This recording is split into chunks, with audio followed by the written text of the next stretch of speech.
Hi everyone! So it's been a little bit since I did a book haul video, and as you can see, I'm back with the lovely yellowish walls of my dorm. Fun fact, I've described this color as kind of like a khaki yellow, and some people have said, like, I can see that. So they're very kind of depressing. But I've been back at school for 3 weeks now, and things are going pretty well. It's a lot more hectic than I expected. Sophomore year is a little harder than freshman year, but junior year has been absolutely crazy. So that's taking some getting used to, and I think I'm happy to be back and everything. It's just there's a lot of changes this year, but I'm happy to finally be doing a book haul video again for y'all. First up, I only got one. I only got one eGalley for review. I snagged Timekeeper by Tara Sim from Edelweiss earlier, I think this week or last week, and I think it's kind of like fantasy, urban fantasy maybe. I don't know. I'm entirely just it sounded interesting and it was on my to be read list, so I went ahead and got it because Sky Pony Press puts all their books up just like for straight up download instead of like you having to request it. So that was like I never get approved for anything on Edelweiss anymore, so it was nice being able to just like download it. So yeah. And then I was also gifted 2 books these past 2 weeks. My Secret Sister package arrived last week, and it was my first one for August, and I was super excited. It was really adorable, and I got she sent Flash Funko Pop, which is cool because I've really gotten into that show this summer, and DVD of Enchanted, which is great to add to my collection finally. Like, the movie's what, like 10 years old now, maybe a little less, and it's like I still hadn't owned a DVD copy of it. I always just like taped it when it was on TV, so it's nice to own it now. And she included nail polish and this book, which I'm super excited for. She said that she was going to try and probably like get me mostly ones that were high priority on my wish list, which is a really good idea. But this one is one that I've been wanting for quite a while, and it's Rebel Mechanics by Shanna Swenson. This is like steampunk alternate history during the late 1800s, and the alternate history aspect is basically like the British have magic, so they won the Revolutionary War, so we're still a British colonies. So I read it last year for review, and it's so much fun, and there's a sequel now that I can't wait to read, hopefully soon. It's called Rebel Magisters, which is the term for like the magic users in the society. So thank you to my Secret Sister for this book. I cannot wait to reread it. It's been like a year, and I know that I'm going to love it. Because I mean, it's basically, there's like she's a governess, and there's magic, and there's like rebellion, and there's fun. So if you guys haven't read this one yet, definitely check it out. I saw some copies at Barnes & Noble today, and I haven't seen it in stores like when it was brand new as hardcover, so that was exciting. And then on the same day as I got that, my mom sent the first care package of the year with mostly things I'd forgotten, like my jacket and a couple, I don't remember what else. So she sent some food, and she also decided to include a book, not one from my shelves already. It was one that she went out and bought me, and it's Emma by Jane Austen. And I already have a copy of Emma, but it's a really boring blah cover, and this is one of the Word Cloud Classic editions. So as you can see, like the title is like embossed in it, as are like other words. There's my favorite quote right there.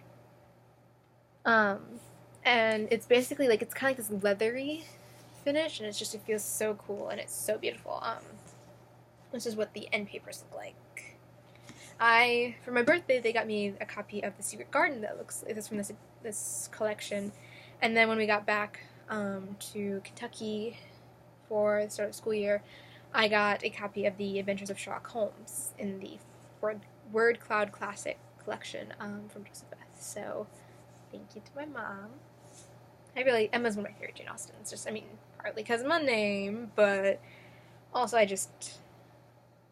she's an unlikable character that I do like. So yeah. And then I wasn't going to have any books that I bought to show off to you guys, but Elise's friend Anna's in for this weekend. Like she was a couple years ago, if you remember that book haul video. And we went to Barnes & Noble and Joseph-Beth. Barnes & Noble because Elise and I both had 40% off coupons. It was just for one item. And I really probably should have only bought one item, but I bought 3. And then we went to Joseph-Beth, and I had my $10 off coupon there, and I bought 3 more books. So we'll start with the ones from Barnes & Noble. I got a bookmark that's like a little E initial with an anchor. It's really cute. And then I got the final Mother Daughter Book Club book, Mother Daughter Book Camp, which I had an e-gallery of this, and I didn't love it quite as much as the rest of the series, but I needed to own it for completeness and things.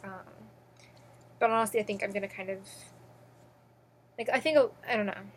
It kind of made the whole cursed child Harry Potter play thingy that's been going on, like that controversy, and how fans have been reacting to it. Kind of reminds me how I feel about the Mother Daughter Book Club book. I was really excited when Heather announced she was writing a final one, like a 7th one, even though we thought the 6th one was the final one. And this didn't quite live up to my expectations. So I think I'm going to kind of think of Wish You Were Air as the final book, but I'll have this one too.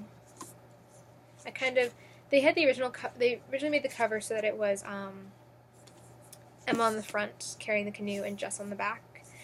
And now it's 2 of the young campers. Because, when they first switched it, I was like, why does Megan get a 3rd cover? Megan's cool and all, but she's not my favorite girl. My favorites are Jess and Emma.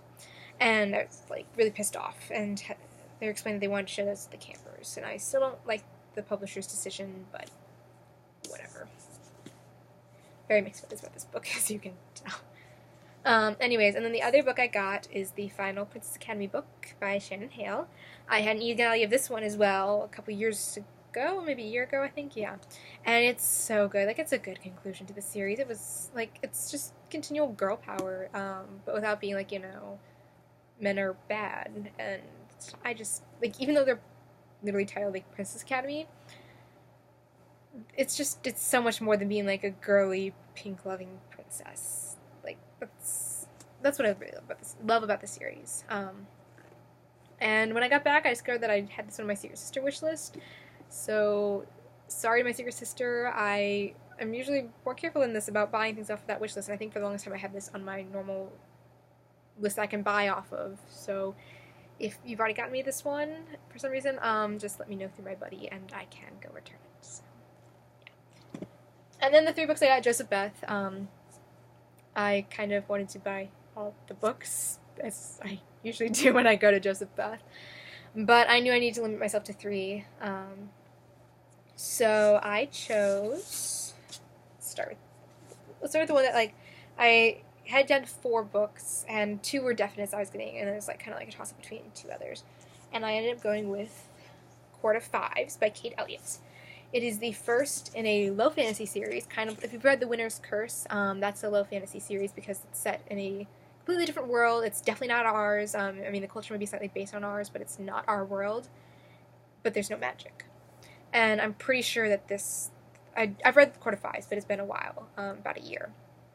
And I'm pretty sure there's no magic in it. So, it's super fun, more girl power, and it's definitely one you guys should check out if you like the low fantasy aspects of The Winter's Curse and everything, or if you I'd say maybe Hunger Games fans might like this one. I'm careful about saying that because every book is perfect for fans of The Hunger Games and The Fault in Our Stars, and I'm how is that possible? Those books are so completely different. It's ridiculous.